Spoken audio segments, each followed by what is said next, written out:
തീർത്ഥാടനങ്ങൾ കൊണ്ട് കാഴ്ചപ്പാടുകൾ മാറണം, സ്വഭാവത്തിന് മാറ്റം ഉണ്ടാകണം. പരിശുദ്ധനായ പരിമല തിരുമേനി ഒരു തീർത്ഥാടനം നടത്തി. അദ്ദേഹം ഊർസ്ലേമിലേക്ക് സ്വാഗത പ്രസംഗത്തിൽ പരാമർശിച്ചല്ലോ. പുണ്യസ്ഥലത്തേക്ക് കർത്താവിൻ്റെ കാൽപാദങ്ങൾ പതിഞ്ഞിടത്തും കബറിടത്തിലുമൊക്കെ അദ്ദേഹം പോയി.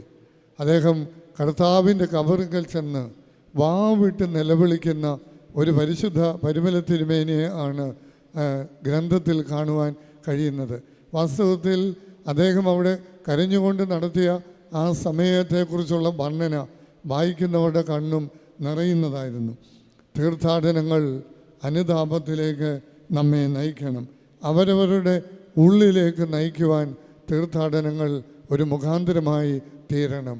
അവനവനെ തന്നെ കണ്ടെത്തുവാൻ, നമ്മുടെ ആത്മീക അവസ്ഥ വിചിന്തനം ചെയ്യുവാൻ, ദൈവികവും ആത്മീകവുമായി അനുതാപത്തിലൂടെ ഒരു പുതുക്കത്തിന് തീർത്ഥാടനങ്ങൾ മുഖാന്തരമായി തീരണം എന്ന് സ്നേഹത്തോടെ ഓർപ്പിക്കട്ടെ.